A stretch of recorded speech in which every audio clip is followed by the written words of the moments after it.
From college basketball, I'm Ramon Scott, and I'm joined by Maxwell Smart. Max, it's your own show. I'm just along for the ride this season, my brother. But what a season it's going to be. There's no off season for Maxwell Smart. Absolutely, Ramon. There is absolutely no off season. As soon as that season ends, you got to start following transfers. You got to start following coaching movement. And when a coach gets fired now in college basketball, that means that anybody who's anybody on that team can go somewhere else. And chances are they usually will. So I'm real excited to get this started, and I'm just glad that you said yes to hosting this show with me because, Ramon, you are a volume better just like me. We share the same kind of blood, and I think that you will be an asset to the show and to the flow of it and bringing your knowledge and line expertise on sharp line movement and public line movement and where the money is on all these games on a day-to-day basis will be absolutely vital. So I'm impressed and grateful that you're able to take the time with me today to start Maximum College Hoops. Well, we're going to be here for several days as the season approaches, bringing you previews for all of your favorite mid-majors, and we know your audience is going to be excited to get your previews together and get their own notes ready for the season. Still got a ways away before we get going, but not a lot of time really. As far as how many teams you're going to cover and get previews going for all these teams, we're going to start today with a group of 5 teams and just talk about their preview and their outlook for the upcoming season, Max. And first off, the Liberty Flames. Last season, Max, for the Flames, we know that they went 29-7 and made the NCAA tournament as a 12 seed. It was a pretty good year with Richie McKay. Tell us about the Flames.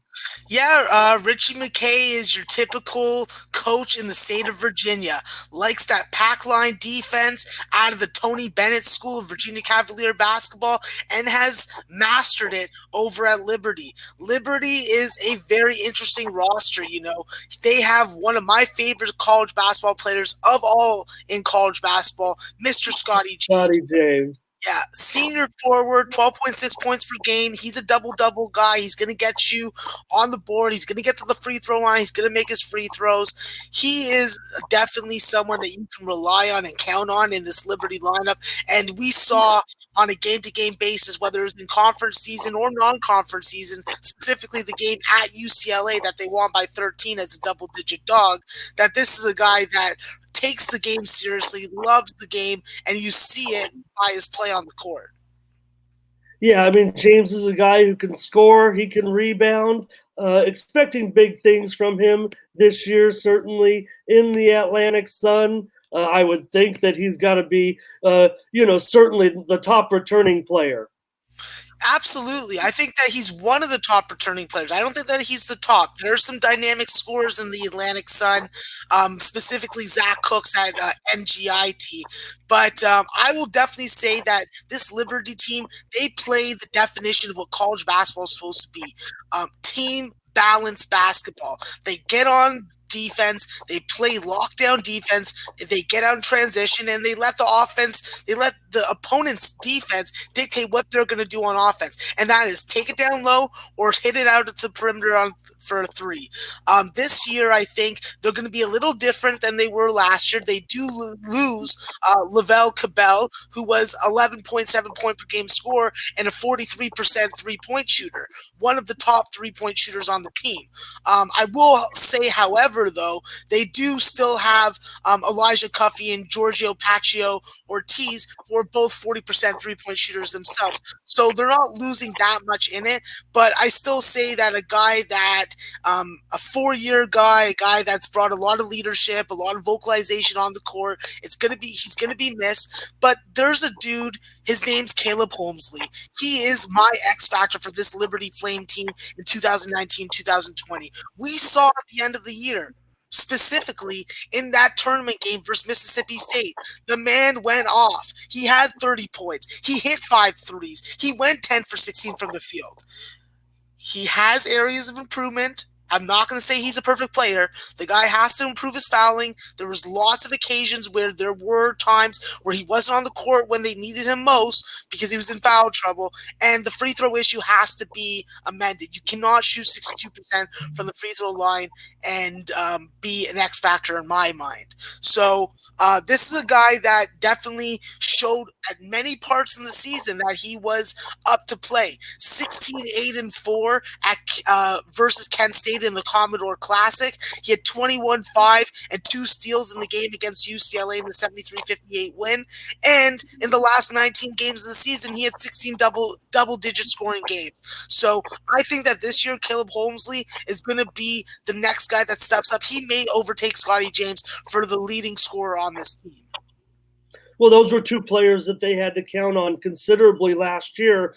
I think Pacheco Ortiz, all these juniors that they have are expected to step up into bigger roles this year. Pacheco Ortiz is definitely a guy who can hit it and knock it down, from the outside. Is definitely an equal contributor offensively, I think, to James as long as he steps up. But Holmesley is the guy I think that they need. You talk about his free throw shooting. He can still put it in there. He's still a good shooter from the field. So I think a natural progression for Holmesley would be to improve at the line. And we know, he can distribute it too. Yeah, I agree. But I think that the one guy that we haven't spoke about is the one guy that I think is the must-step-up type player, and that's the sophomore Darius McGee. Listen, Darius McGee had a great non-conference season, but once they got into conference season, the minutes started to decrease. The impressive play that we saw in non-conference season seemed to go out the window. And I really think that there's a lot of potential. He has good size. He has good off-the-ball quickness. He's not afraid to take it to the bucket. And I think that as a dangerous three-point shooter, by way of the Georgetown and Navy game where he made 5 in each game, we know the potential is there. I believe that there was fatigue and stamina issues that aided in his minutes being lessened in conference play. And I think that now with a position in the starting lineup to fill, Darius McGee has an opportunity to take that spot and overtake maybe a couple of the upperclassmen that may have the upper advantage in that situation. But Darius McGee, he's the future scorer of this Liberty program, and we got to see him step up this year. So that's why he's my must-step-up player this year. Well, McGee's a fun player to watch. I mean, his size kind of makes him a dynamic player on the court. Maybe last year, because of his youth, that's why his minutes might have tailed off a little bit. But, he's an active player. He can get in there and steal the ball. And, when he handles it, really, he doesn't turn it over too much either. So maybe just a natural progression moving up to being a sophomore will be his calling card this year. Yeah. Well, I expect this Liberty team as far as getting some national recognition. I think that if they continue to play the scoring defense that they did last year, being 8th in the nation, shooting the ball 48.7% as a team, being 12th in the nation, and hitting close to 10 3-points a game, I think that they're going to get some notoriety. I think that people are going to catch on to them right away. I think that there is going to be value on unders at home. This is a team that's still going to play pack line defense. We're just anticipating that they become more dynamic and more consistent when it comes to offensive shooting, specifically from the perimeter and from the free throw line. Yeah. I believe that a lot of these guys can be 80% free throw shooters, and like everyone knows, free throw shooting is one of the most important things to me in college basketball and my college basketball wagering. Well, look, this is a team that rarely gave up more than 70 points a game last year, especially when they were playing, comparable competition and in league competition. You talk about the situation they had last year with Lipscomb, and we know Lipscomb's lost really their top players, kind of, I would think, makes Liberty the favorite, right? Yeah, Liberty's definitely the favorite, but it's going to be about what they do in non-conference and how they've scheduled. They don't have a cupcake schedule. They're going to have some games that they could be double-digit dogs in, that they could be 7 or 8 point dogs in, and I think that that's where we're going to be able to take advantage of them. I'm sure we're going to be laying a lot of chalk in conference season, but as I said before, the best way for us to get ahead of the books is to be able to start from November 5th and keep on rolling. So. Yeah. Well, this is a team that really is, progressed under McKay and gotten better, especially their efficiency offensively. And you talk about their free throw shooting. It's really under McKay, this program has only gotten better as the years goes along. And I think that's just a representation of his leadership and trying to make this a stable, consistent program. What do you think the future is for McKay outside of Liberty? I mean, he's in a good situation right now, Max. Yeah, he's in a good situation. He just signed a contract extension, so I believe that he's going to be there for a year or two.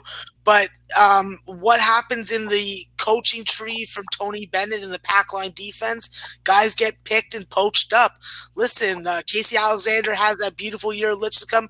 Now he's the coach at his alma mater at Belmont. Guys are going to step up. It's natural. It's the progression of college basketball. It's unavoidable, and it's just a matter of being able to be able to get ahead of it and know that you can find ways to find value on the teams that you're going to be betting on. And I think that we're going to. Specifically, I think that Liberty is going to have value against South Carolina when they play them at home in early November. I also think that the trip to Nassau, Bahamas will give them some good exposure because against a team like Iona, against a team like Monmouth, I think that's a good matchup for them, a good opportunity, and they could be having 2 games against Navy, so you definitely want to win at least one of those games. And as far as other games, I think that are going to be something to watch and be interested in. The game against Grand Canyon in Trevecca, that's going to be very interesting. And then the game against Vanderbilt. I expect them to be a dog in that game and the LSU game, and I expect to be on Liberty in both those games. I hope that they're juicy, and I hope that I can get a nice plus money price because I think that they're winning those games both outright. Yeah, well, I guess that would be the concern is letting the cat out of the bag on the Flames, but I don't think they're going to, like you said, I don't think they're going to catch many people by surprise early on because of what happened last year. I mean, I think they caught everybody's attention with that, not only winning the A-Sun tournament, but also that 14-2 regular season record in conference. I mean, they're a deliberate team, but I think that works for McKay, and I think it's worked real well for Liberty moving forward. I mean, it should be just a real good season, no doubt about it. Oh, absolutely. I'm excited. Listen, I get really emotionally attached to teams that I'm in love with, and this is a team I'm in love with. So let's go Flame, beat that A-Sun, and let's not confuse my love for the basketball team with the politics of the university because I don't agree with that shit. that does not factor in at all. And you mentioned the Tony Bennett. We'll move on to your other teams, but you mentioned the Tony Bennett coaching tree, and after seeing yesterday's news, Max, I don't know if you caught it, but you know what? Why would you ever leave Tony Bennett's staff? He turned down yesterday a bonus and said, "You know what? Give it to my assistants. That'll make you stick around." Yeah, I heard about that. Then he donated $100,000. I'm like, this guy, he is a godly man, true good Christian.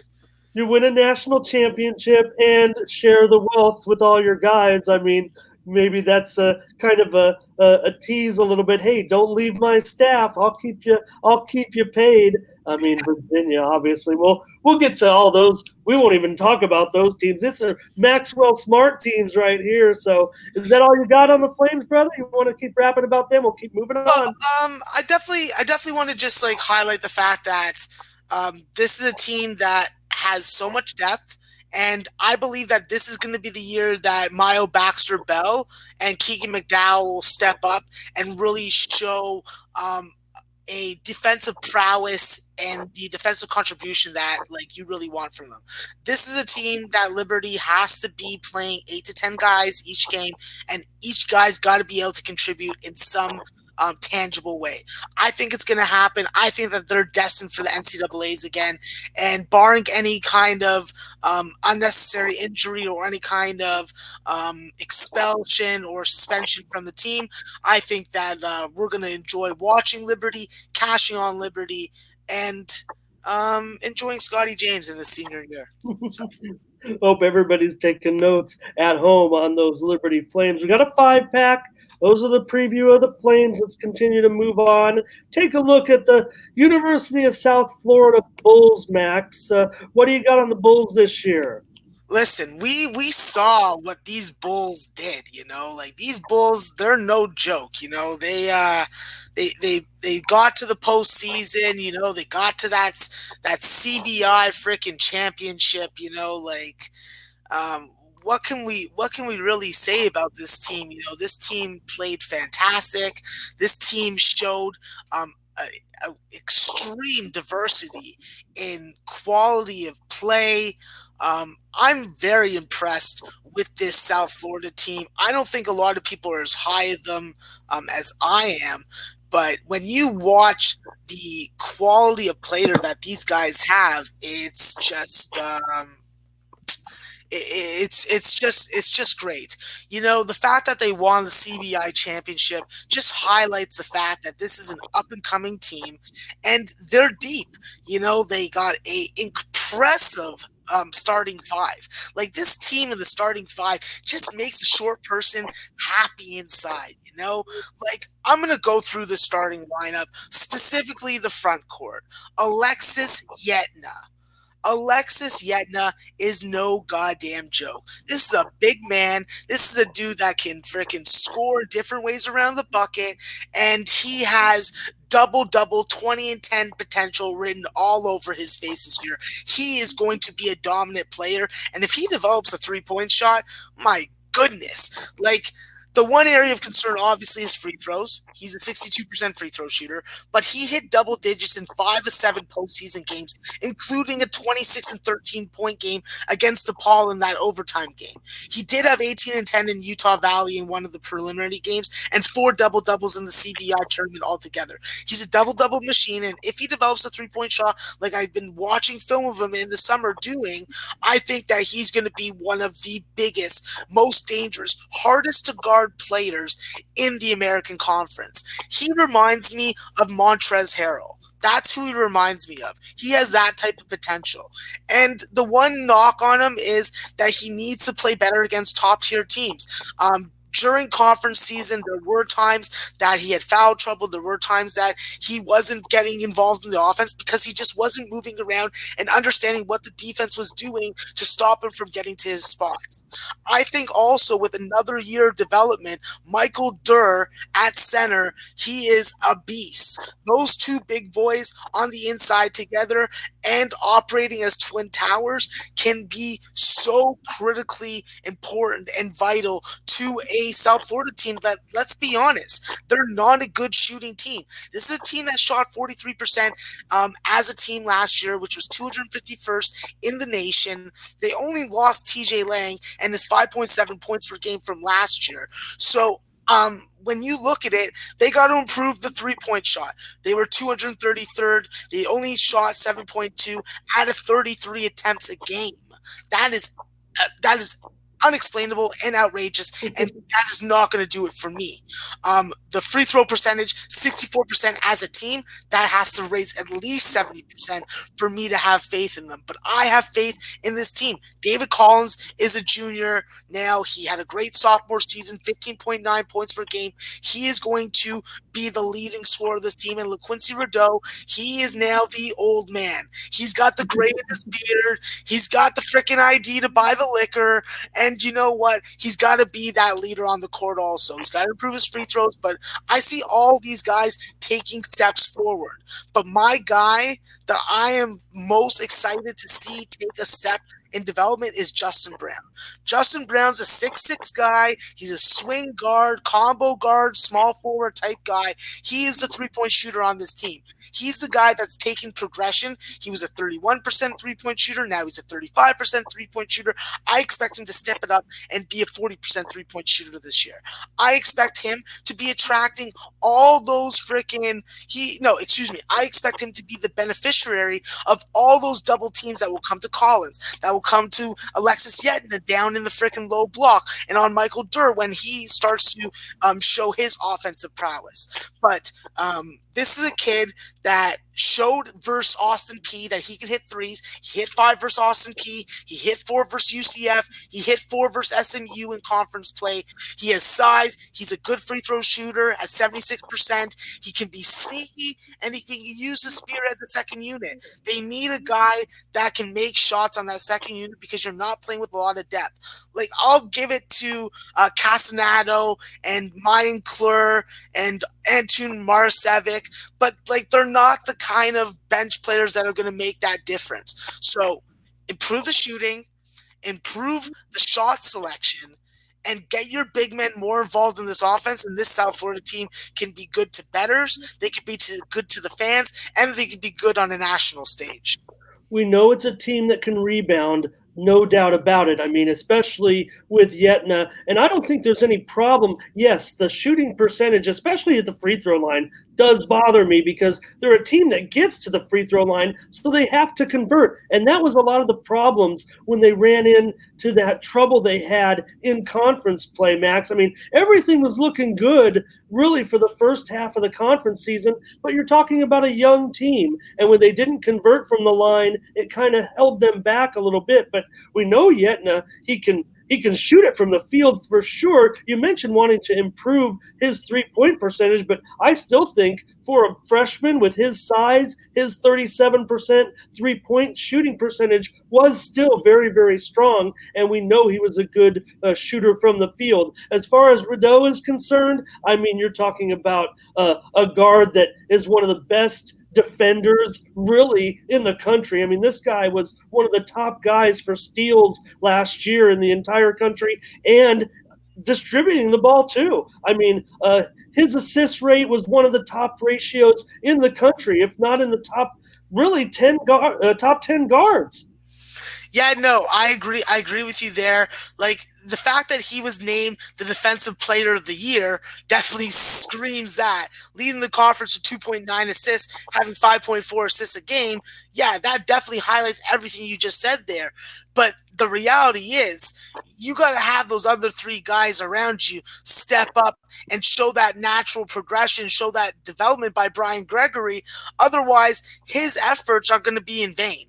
That's how I look at it. I've seen it in way too many college basketball teams over the years where you have a heart and soul type guy, a guy who's come into the system, bought in, and really tries to be the father figure around to these guys on the court and off the court. And the only way you can reward him is with development from your underclassmen. And I think that Brian Gregory, LaQuincy Rideau, and the South Florida fans are going to get that this year. And you and I, we're going to profit off them because we're going to be betting them game to game. Right. 3rd year for Gregory. So I think early on in the season, Max, you see them favored in some of these non-conference games and then still having value as a dog when they get to league play because of what happened? Or will the cat be out of the bag by that point? I think that the cat's going to be out of the bag, but they're going to have some important games in non-conference that they're going to be able to hit us some nice dog tickets. I think that the game in the Cayman Islands versus Loyola Chicago, that's going to be a game that we're going to be able to profit off. I think that whichever Colorado State or New Mexico State they're going to be dogs against. And I think that the game against Furman is going to be a great mid-major battle. You just have to avoid slip-ups against teams like IUPUI and Arkansas Pine Bluff and Dartmouth and teams like Drexel. But there's a lot of opportunities. And I will say that the biggest test that they're going to have, and the test that I probably will be betting on the other side of this, will be the Utah State game at the neutral site in Texas. So they're going to be playing that game in Houston. I know that South Florida fans will hopefully travel after what we saw and how they traveled in the CBI championship. But I think that the Utah State game is going to be the most difficult game on their non-conference schedule. Florida State, don't get me wrong, that's going to be a tough game, but I do think that that line will get a little more respect to Florida State than they deserve, and we'll be able to jump on that because in state rivalries, the little guy always wants to beat the big guy. Yeah, well, you look at their 10-2 start last year, so I think you're basing a lot of the fact that this team is growing. A lot of players are returning. They have a competitive non-conference schedule that could allow them to get off to that start. Whether or not they'll be big favorites in a lot of those games, I'm not sure. But if you're projecting that there'll be value in that, then I think once they get to conference season, there still will be that value. Are we looking at a team that's in the upper half this year of the AAC? They finished 2 games under 500 in conference last year. Yeah, they're definitely going to have a tougher time in conference, but they are going to be able to capitalize against teams like Tulsa, Tulane, Temple to an extent, SMU. There's a bunch of teams that they can really beat on. They just have to make sure they beat the teams like Connecticut. They got to beat teams like Cincinnati. I think that the Houstons and the Memphis may be a little above their pay grade, but I definitely think that there are a lot of winnable games in this conference season. SMU is going to be down. Temple losing, using what's it called? What's his name? Not Rose. On Temple's Raw? Alston. Losing Shiz Alston, that's a big loss. Sure. Tulsa losing Jaquan Jeffries, and Wichita State losing frickin' what's his name? Not McDaniels. Wichita State, Marcus McDuffie, yeah. So there's a lot of opportunity this year for South Florida to take advantage of a weakened American Athletic Conference, and UConn's leaving next year. Let's be frank, East Carolina, even with Jaden Gardner, they're not going to be a freaking powerhouse. And the Cougars, they may have lost their 2 lead guards, but Giroux and the professor Nate Hinton, they're no freaking chumps. They got size, they got length, they got freaking ability. So I think that South Florida can finish in the top 4. Well, if anything, if it allows a little bit of insight into the mind of Maxwell Smart, I mean, you have a young team that played very, very good defense last year and just needs to improve on their shooting in a lot of our areas. Other areas too, but a team that just has to get more efficient offensively. And when you're talking about a team that's just growing with a good coach and maturing, a lot of times that's where the offensive increase, the offensive output gets better just by having more experience. The tough thing to teach a lot of times in situations like this is defense. And when you got that part of the game kind of already down, we know that this team can defend. Just improving that offensive efficiency, playing like they did the first half of last year. That's going to be important for South Florida. Absolutely. And let's add also that this is a team that they qualified within the 4 or 5 year window to do a foreign trip this summer. So they went up to my country and played a couple universities from the province of Quebec. And they held their own. They took on Carleton. They lost to Carleton. But actually, no, I believe that they beat Carleton on a really last-second 3-point hail-maker of a shot. So this team has played together. They've developed some new on-court chemistry during the summer. They've really started to evaluate and explore the different floor combinations that they can put on. And I think that this team is going to be very, very stout. I think that when you play a summer trip, it gets you into that mojo even earlier. And I look for South Florida to be a team that we can make money on. So let's go Bulls. Hey, anytime you got a defense that's going to rank, this year, I mean, look, I think they might have been top 50 defensively last year, maybe even higher, top 40. And I think that when you have that, it's a great, great foundation to get things started. Again, just increase that efficiency offensively, and that's where that team's going to go and get better. All right, Max, the University of Rhode Island Rams. Take a look at this team last year, 18-15 overall, but they finished strong. played some exciting games down the stretch in the regular season, and they had a good run also in the A10 tournament before they ran into that Bonaventure club. Tell me about the Rams. Oh, I am very impressed, and I am ready to love the Rams this year, because if you watch any of my appearances on Betting with the Bag and on SBR Madness with Drew Martin, you'll know that I was hating on Rhode Island. Rhode Island, you can't make a free throw, you can't make a three-point shot. What the fuck are you good for, you bums, you schmucks? Go eat a mortadella sandwich. You can't have it extra thick because you can't do the freaking vital things, the fundamentally things that you need to in this game called college basketball. So this year, though, my outlook has completely changed. It's night, it's day, it's yin, it's yang.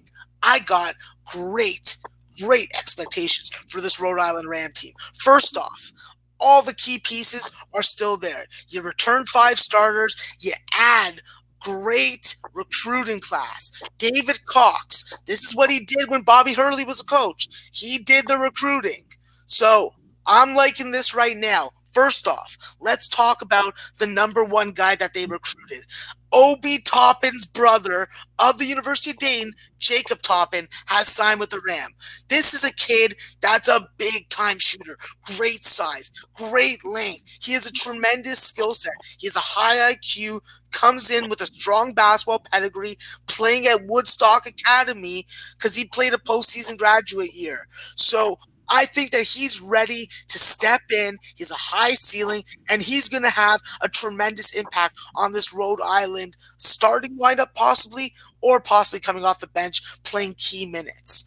So secondly, I'm very excited for a guy named Jeremy Shepard, junior college transfer. This is a guy that's going to bring perimeter scoring that was sorely lacked last year.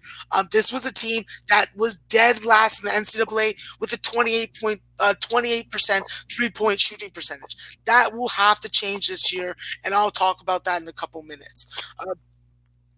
Tyrese Martin, he is in danger of losing his spot, and there's a freshman named Mekhi Long, a swing, 6'7", small forward combo guard type player who could be taking those minutes. The kid has offensive prowess, great on-court presence. He's vocal. He commands the ball. He's confident with his shot, and he doesn't see fear when he sees a defender in front of him. He sees someone that he can dominate. And in the A10, this is a kid with size, length, smartness, and ability that can be even better than the other freshman I just spoke about, Jacob Toppin.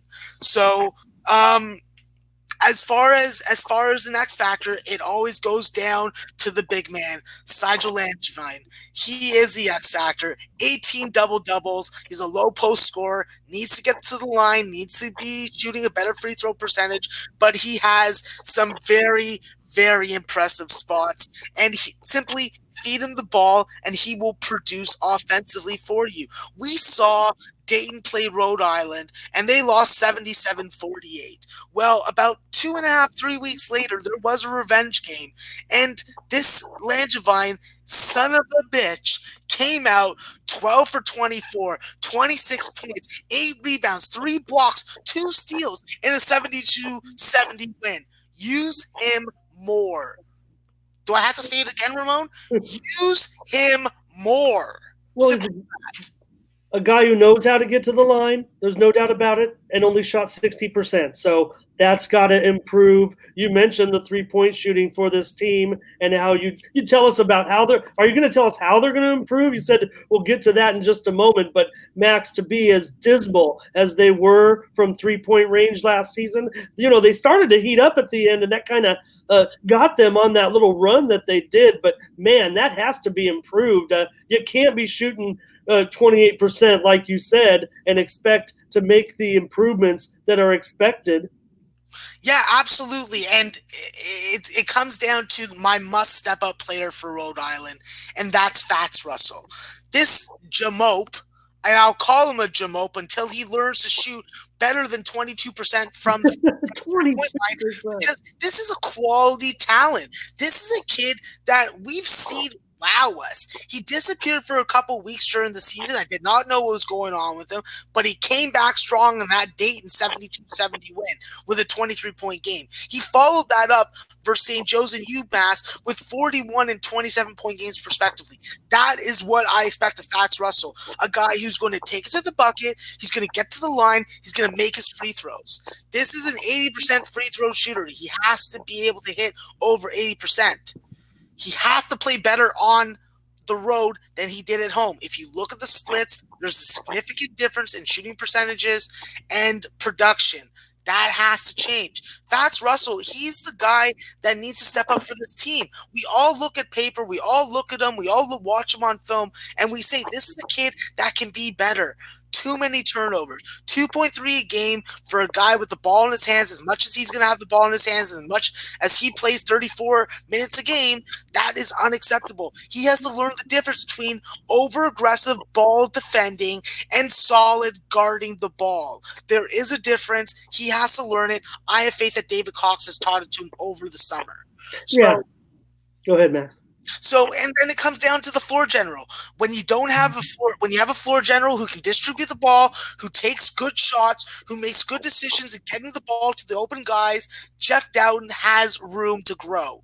If Jeff Dowden can take a step in development, raise his points per game about 3.5 points, step it up with assists, get it up to maybe 6, and increase his steals and blocks per game and lower his turnovers, I think that could be great. He's a good free throw shooter. He's decent from the field. He has the potential. He has the size. It's about the decision making, the ball handling, and not succumbing to intense ball pressure, because that's what we saw Jeff Dowden have it happen to him over and over again last year. Yeah, and Doughton's a guy who really never leaves the floor, and Russell and Langevin also play a lot of minutes. So I think what you're saying is look for this trio to repeat those minutes again, a lot of volume, but maybe younger players, maybe the new players are the ones that step up to support these three players. I mean, look, Langevin led in a lot of different categories on that team. And when you mentioned Fats Russell and you said disappeared for part of the season, you're not saying that, he disappeared from the roster and was, sent to the bench or was injured. You're talking about a guy who just disappeared in some games, a guy who would have 41 points one game and 2 points just a couple of games later. Or 0, like he put up in the 77-48 game against Dayton. He had 0 points. I'm like, how the hell is this possible? The one thing that I will say that this Rhode Island team has a lot more depth. They have a lot more pieces, and I'm saying that Jeremy Shepard is going to take minutes from Fats Russell. He's going to take minutes from Tyrese Martin if they don't play up. Jermaine Harris, Dana Tate, they're going to support Langevin in the front court. And then I haven't even mentioned Gregory Hammond or Antoine Walker. Both these guys have potential. Antoine Walker is a transfer from Georgetown. All these guys are going to have the opportunity to get minutes at the beginning of the season, and I expect this team not to play freaking 5 guys with only 5 guys over 25 minutes a game. I expect them to play 8 guys, and I think that's going to be better for Downton and Fats Russell in the long run. Well, again, I just think that 3-point shooting percentage, especially a guy like Russell, if you're going to have a guy taking 200 3-pointers, you got to make more, like you said, Max, than 22%. That's going to cost your team in the long run. Oh, yeah, of course. And I watch a lot of Rhode Island basketball because there is a friend of the show, Nasty Nate, who enjoys it also, so we go back and forth. But I'll say this, Fats Russell chooses very, very poor timing for his 3-point attempts. Early in the shot clock, late in the shot clock, or he gives the guy a pass for a 3-point shot that gives, there's 5 seconds left in the shot clock. He passes it and expects the guy to be able to go off from there. I'm sorry. If you don't think that you can make that 3-point shot and you want to give it off to someone else, at least give them 10 seconds to freaking work. That's what kills me about college basketball. And on Rhode Island, I saw it over and over again, where guys don't give other guys enough time to get their offense going. And if you're giving 2 seconds or 3 seconds on the shot clock to one of your teammates, you're making them look like an asshole, but you're really the prick.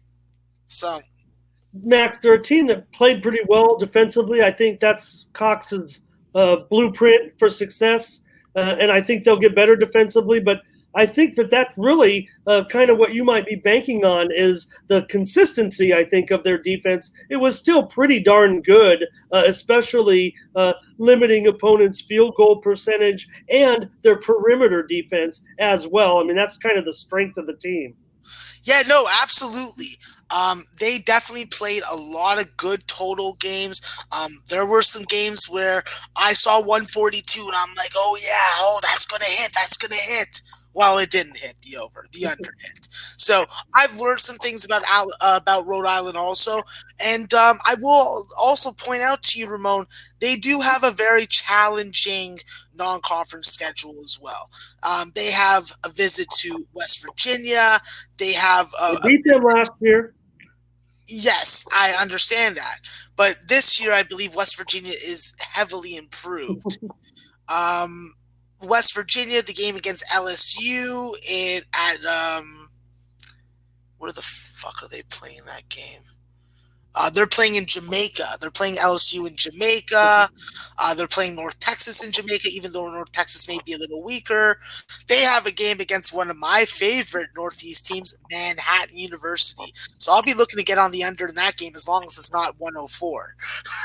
Hey, so Max, hey, you're an equal opportunity handicapper. I mean, even though you might be banking a little bit on the improvement of the Rhode Island Rams, it's not out of your realm to kind of focus in on some of these totals for the value that you might be preaching that we're looking for, not necessarily in the side with some of these teams, huh? Oh, absolutely. There's always value on the totals. College basketball is notorious for totals finishing 6 points off the closing line total. And that is something that you and I can bank plus money prices all day off. We could buy a new Winnebago with that within the month. So games against Alabama, where Alabama is going to be a lot more high pressure, high pace, scoring type team. I think that Rhode Island can really frustrate them. I think a game against VCU is a great game that we could be jumping on and under. It's going to be competitive. There's going to be depth. There's going to be a lot of strategic roster rotation going on. And I think that the game against LIU Brooklyn, the first game of the season, is going to be my favorite game of their non-conference schedule. I think that LIU and Rhode Island is going to be a very sought-after in-state rivalry. I think that LIU is experienced. They're deep. They could knock off Rhode Island straight up in that game. So it's going to be a real exciting non-conference season for Rhode Island. I'm looking forward to seeing if I'm correct about their progression, and I'm hoping that we find ways to make money on sides and totals, and I anticipate that we're going to. Yeah, and just my little secret, the reason I've latched on with Max is so we can get ahead of some of these totals on the overnights. And I don't know how we're going to go about it, Max, when we start getting this thing rolling once the regular season starts. But I imagine we might do a little bit of early looks and try to get on those early totals because that's where we're going to make our money, not waiting for those big moves to happen and that they go against us. So I think that's just my little secret here. I've latched on to the Sports Keg, but I really latched on so we can get Max and start to see what he thinks as we go into each game this season. So great look there at the Rhode Island Rams. Well, Max, Colgate, the Red Raiders next year. Interested to see what you have to say about them. I mean, they're coming off, you tell us, Max. I mean, where are we going to find the value this year in Colgate? Because when I look at a Colgate team, what I can expect a lot of times, last year, 24-11, great season. I thought they played a great game against Tennessee in the NCAA tournament. They almost got them, man. I'm excited for Colgate, and I will admit, during conference season, I was an American University guy, so I didn't like Colgate. I would say very vicious things with nobody to listen and hear me about them. And this year, my outlook has definitely changed. They opened my eyes last year. They proved that they earned the respect that they were being given. And I think that they're going to be able to build off this year. I will say, however, losing Dana Batt, the center, 6'9" center, is a loss. He did bring a lot of good defensive prowess, protected the line, hit his free throws, scored efficiently at 64% from the floor. But I think that this year the team is going to definitely be centered around perimeter scoring, the progression of Jordan Burns and Rapalus, Ivanauskis, the transfer from Northwestern, and the old man Will Raymond. All three are 12-plus point per game guys. I expect them to take a 3 to 4 point production development in their points per game scoring. I expect Ivanauskis and Raymond to almost average double-doubles in rebounds and points. And I look for Jordan Burns to become even more prolific distributor while being the floor general. And if you're going to have a 6-foot under 200-pound floor general, you'd want to have Jordan Burns, because not only is he a great free throw shooter at 82%, a 7.4 assists at home ratio, which needs to balance out on the road, he is one fucking dynamic, good off the bounce, quick release guard that when you got 3 seconds on a shot clock and you got an inbound play to make, you better get that ball to Jordan Burns, because he will find a way to get that shot off and make that shot. He has had some fantastic games. My favorite game of last year that he played was his game where he went head-to-head at Siena versus Jalen Pickett, won that battle, put up 25 points, and hit 5 threes. And Jalen Pickett is a 6'4", up-and-coming, very, very talented point guard. So I'm impressed with Jordan Burns. He had, obviously, like we said, 32 points, 8 3-point makes versus Tennessee in the NCAAs, but he did have 6 turnovers in that game. And at 77-70, there's a lot of people like me that will say those 7 turnovers basically cost him the game. So one of my main areas for my X factor for Colgate being Jordan Burns this year is cut down on the turnovers at 3 a game, improve your road distribution assist numbers. You got to be able to be balanced on the road and at home and give the same type of effort and production. But if we get more performances like we got from him versus Bucknell in the Patriot League Championship when he put up 35 points, 6 threes, 6 assists, 3 steals, I think that Colgate's going back to the March Madness tournament. And I would say watch out in the freaking Patriot League, because everybody's going to be on notice about them. Well, look, last year, the end of the season, that was no fluke. And this team, I don't know, Max, you tell me, they're one of the best 3-point shooting teams in the country. They might be, again, they were top 10. They were top 10 in the, 3-point shooting last year in the country, I think. And I think that because they're still kind of young, a lot of players returning. You look at Ivanauskis, he was a terrific 3-point shooter percentage-wise. Maybe he'll take more shots. But you just look at all those guys, Burns, Ivanauskis, and Raymond. This team can shoot the 3, and that is huge. Well, it leads me to my must-step-up player, and that's going to be the sophomore Tucker Richardson. This kid is a very talented shooter. We've seen it. It's undeniable. He made 53 3-point makes last year. He hit he hit 36% from the 3-point line. Strong. Pretty strong. Pardon?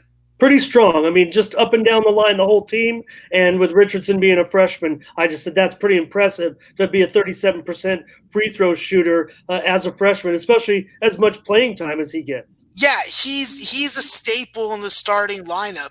But my area of concern for him is not the shooting; it's the splits. He's a 50% field goal shooter, 42% 3-point shooter at home, whereas he's only 37% from the field and 31% from 3-point on the road. That's got to improve. His 69% free throw shooting, he gets a pass because he's a freshman, like you said, and you're playing in high pressure games. You're not playing for a team like UTEP last year. You're playing for a perennial winner in the Patriot League, a team that is challenging for postseason play and challenging to win games in March Madness. So Free throws have to be improved. I expect him to be a significant, maybe a 75-76% free throw shooter this year if he did his summer workouts, which I believe the coaching staff did their due diligence in making him do.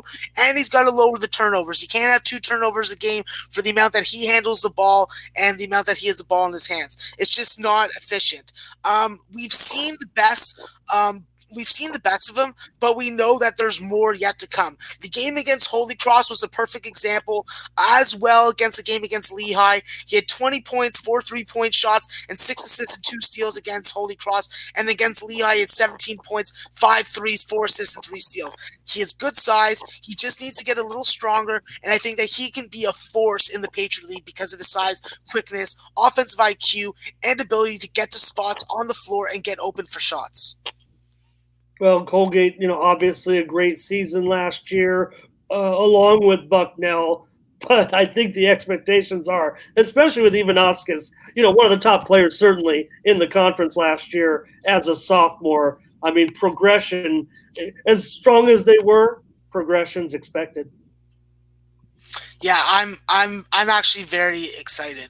I think that there's going to be some value on additional spreads. I believe that this team is going to be able to blow out a lot of the teams that they're going to be going up against, and I think that that's where we have to take advantage. I think that they're going to have a couple really interesting non-conference games. They start off with a game against NGIT, which is going to be hard for me to be non-biased on, but I will say that they did challenge themselves with Clemson, Syracuse, and Auburn all on the road in 3 consecutive non-conference games to begin the season. So this team, they want to play, they want to step it up, and I think that this is going to be a perfect opportunity. I think that we're going to be able to find value in these 3 games because I'm not sure that the odds makers are going to give them the respect that they're due right away. We may see them as, like, at Clemson. I don't think that they're a favorite, but I don't think that they're less than a 5-point dog. And I'd be taking Colgate outright to beat Clemson because what I watch from Clemson on their overseas trip is they're not dependable. Nick Honor won't be playing, and when you have Amir Sims as your lead guy, I just don't think that leaves that doesn't leave a lot to desire as far as good wins and profitability overall in the season. Auburn's going to be a real interesting game because obviously the dynamic of their team is going to be different. It's going to be more front court oriented. So we'll see Ivanauskas. We're going to see the junior college transfer Blake Henry, and we're going to have to hopefully see guys like Will Raymond and Ivanauskas freaking stepping up. So it's going to be real interesting to see what they do, but they're loaded with games that are tough games. They got games against Cincinnati. They got a rematch against Siena this year at home. So I look for them to be favored in that game. There's going to be a lot of value, but I think that spread-wise, the most value will be in conference season when we can take them on additional spreads up to 7 or 8 points. Well, they got hot. They got red hot last year, an 11-game winning streak that, culminated with that great push at the end of the regular season to help them share that regular season title, and then kept that run going in the Patriot tournament. So what about Coach Langell? God, he's been around now with Colgate for, 8-9 years already, only 41 years old. What's his prospectus, you think? He's out of the Fran Dunphy coaching tree. So, he's definitely last year it was kind of a peak for him, I thought, with Colgate. Anybody looking, is he looking to get move on, you think, in his career? I don't think he's looking to move on yet. And I think that people are still watching. So awesome.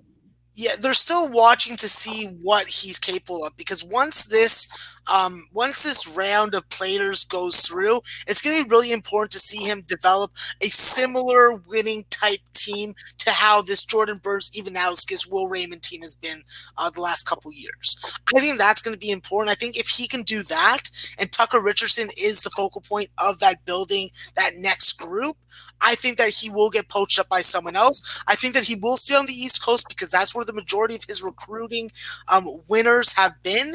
But when you come out of the school, Fran Dunphy, now you see Fran leaving. You see that there definitely is going to be some issues with Temple and Aaron McKee. I do not think Aaron McKee will last there for many years.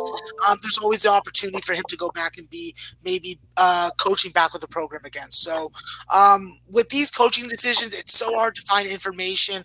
It's really hard to find prognosticators that have a good informative source that can give you possible landing spots. Like the coach at South Dakota State, I had no idea that he was going to UNLV until about 3 days before he signed.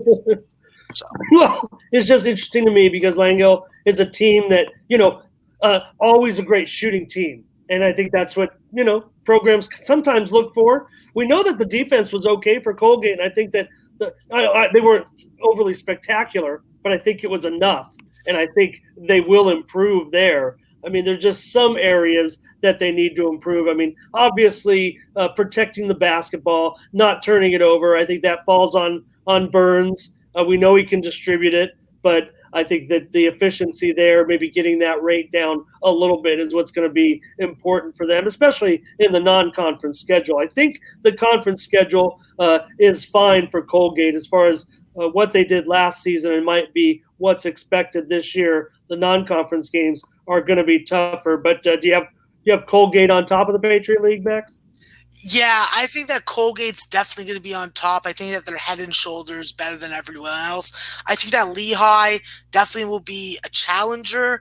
And I think that Loyola Maryland will also be a challenger. But in the end, that Colgate is just too talented. Even with Loyola Maryland and Tavares Hardy's recruiting class that he's bringing in, I think that even in the Patriot League, you need to develop, you need to learn how to play the pace of all the teams of this league.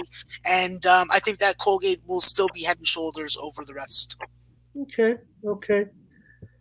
All right, we're going to look at one more team on our menu, North Dakota State. Max, tell me about North Dakota State next year. Yeah, North Dakota State, obviously they made the NCAA tournament. They were the surprise winner of the Summit League after Western Illinois dispatched South Dakota State. Hoorah! And I think that this is one of the most balanced, well-configured teams for the way that they play basketball in all of college basketball. However, there are some issues with this team. First off, Deng Gao has left. His 9.6 points per game, his 6'8" size, has gone to North Texas. That leaves a big hole and will lead up to my step-up player. I think that this team definitely is going to be about team balance. They went 11 deep last year. It's going to be really important for their senior trio, Vinny Shaheed, Tyson Ward, and Jared Samuelson to be dynamic and do different things offensively on the court. Samuelson being the shooter, Tyson Ward doing shooting and driving, and Shaheed being that natural driver, slasher that can get to the bucket and really freaking put a defense in a freaking tangle. The issue is going to be what do they do up front? Sam Greisel is 6'6", but he's not the type of guy that I want banging on the boards or I trust to. Or for a matter of fact, I don't trust at the free throw line. He shoots 58%. I don't like guys like that. I do think that this team is going to be perimeter oriented. They're going to have to shoot the ball to win. They're going to capitalize against teams that don't have the size to thwart them. And I think that they're going to struggle against teams in the non-conference that have size. In conference season, in the Summit League, I don't think that they're going to have trouble. I think that they're going to burn people with their shooting. And I'll go right to my step-up player. My step-up player is their most tangible big man, Rocky Krauser. This is a 6'10", 245-pound man. He plays 20 minutes a game. He's going to have to stick. He's going to have to step that up. He can make shots if he gets the opportunity, but he has to get bigger on the glass. 3.9 rebounds a game is not going to cut it. He needs to be bigger. If he can get more than 4 rebounds and 1 block a game, I think that's a win. He's a good free throw shooter. He has good home and road splits. But if they want to win in our non-conference, they're going to need his 6'10" body to be vital and be relevant. His best games were against Denver, where he had 14 points, 3 threes, and 5 rebounds, and against Eastern Washington when he had 14 points, 5 free throw makes, a block, and a steal. The X factor for North Dakota State, in my opinion at least, is Jared Samuelson. He is a dangerous 3-point shooter. He could be a double-digit scorer. His road numbers must get better. He's got to get to the free throw line more. At 185 pounds and 6'3", he needs to be strong off the screens, not be bullied from getting to his spots on the floor to get open for a shot. But you can't ignore the fact that he's an insane home shooter. He could be a guy that averages 5 3-point shot makes a game if he gets more attempts and more minutes, which I think that he will, and that would give a jump in production. All you have to do is look at his game against Oral Roberts early in the season against IPFW, where he had 18 and 17 points respectively and 5 and 6 3-point makes respectively. This is a kid that can hit the three, get him open, get him on the floor, get him some shots. He'll reward you and he'll make you happy. So North Dakota State, they're a team that I think has value against smaller teams in non-conference without a dominant big man. And in conference season, I think that their shooting is going to freaking tear the freaking roof off the house because South Dakota State is depleted, and I think that the Summit League is very open this year. Max Samuelson's a guy who might be, in the top 25 3-point shooting players in the nation. And also, he protects the ball real well. Why do you think he disappeared in so many games? I mean, here's a player really who should have had more production given his talent.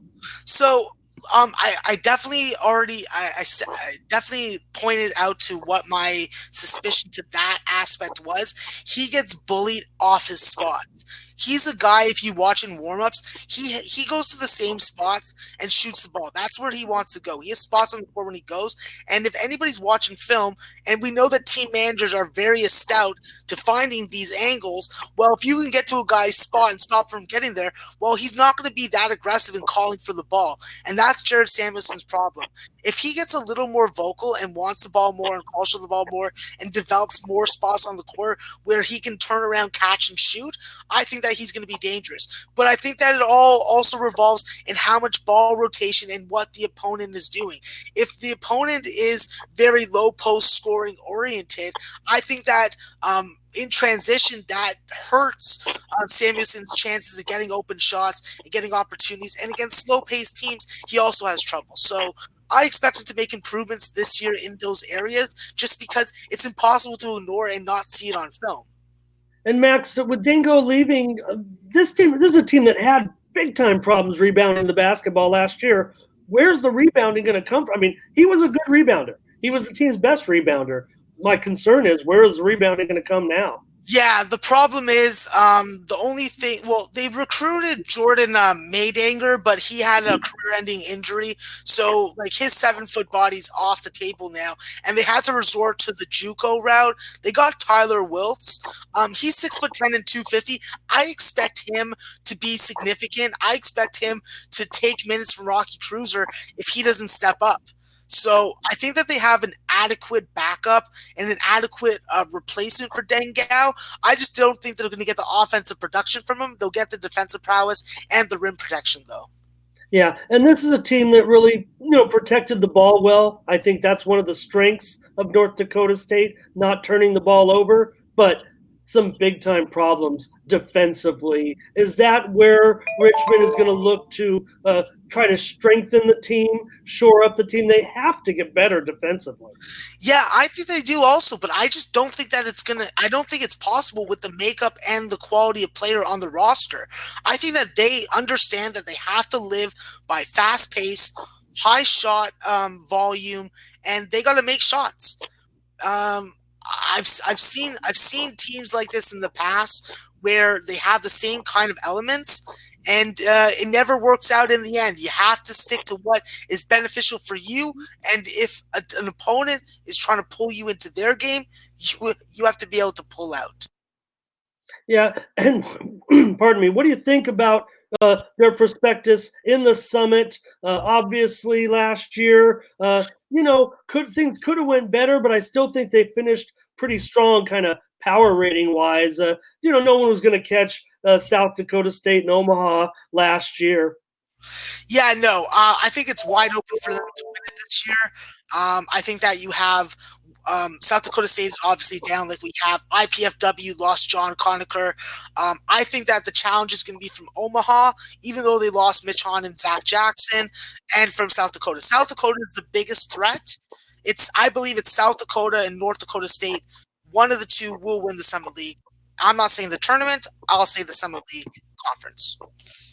Yeah, well, especially when you look at what happened, in the Summit League tournament last year. I mean, North Dakota State, they had that impressive run, and it all culminated with that win over Nebraska Omaha. Maybe it was a sign of things to come for this North Dakota State team. There's some key areas that I just want to see that improvement, the rebounding, like I said, most specifically, whether or not they can get that, with Gogon, I'm not sure, but I think that's the area that they would look at. Still, when they got into the NCAA tournament, won that first game, and matched up against Duke, that was, didn't really necessarily go their way, but they weren't expected to win, obviously. What do you remember about that day?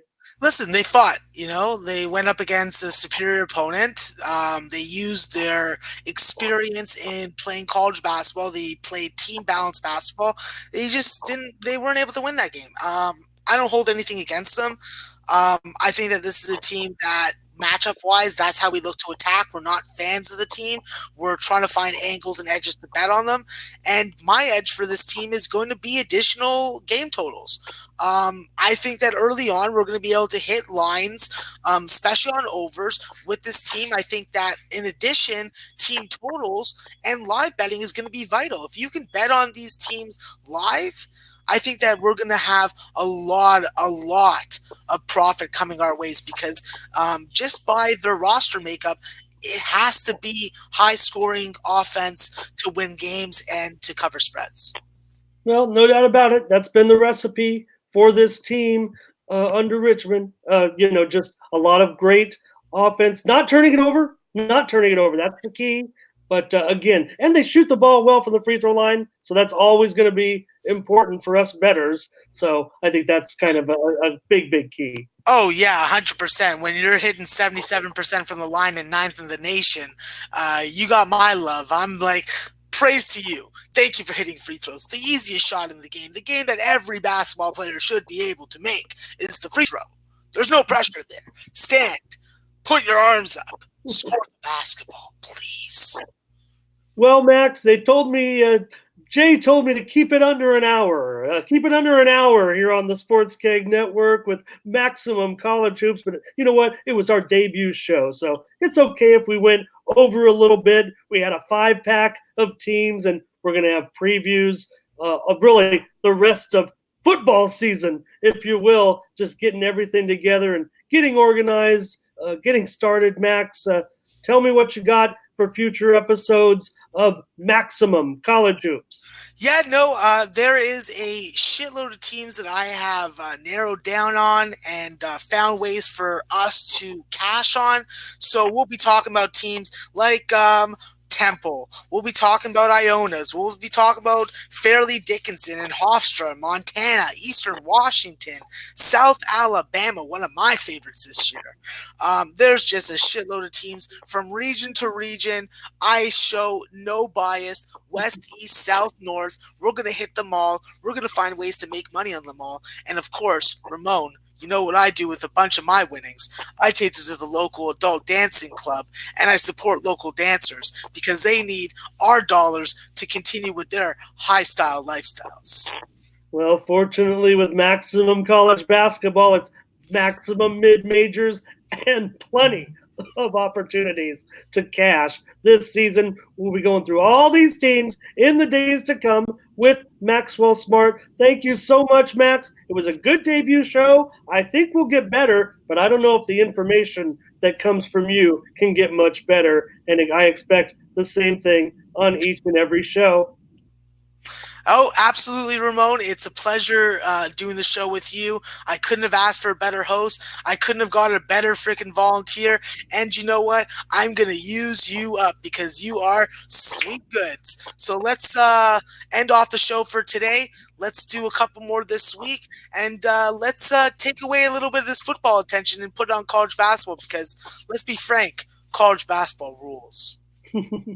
Well, that's where the opportunities will lie, and that's where I've kind of suckered you in a way. All I have to do is sit here and be a host, and I get all the knowledge from our own Maxwell Smart of the Sports Keg Network. You can catch him a few other places too, but I think we all know where to come to get our dose this season, especially when we get into those live betting opportunities. I think that's what we're kind of looking forward to the most in a way, but we're going to get all these previews out of the way before we get to the regular season and the non-conference schedule. All right. Thanks a lot, Max. We'll see you later. And for everybody, Jason Pagley and the whole Sports Keg crew, I'm Ramon Scott. Thank you for joining us.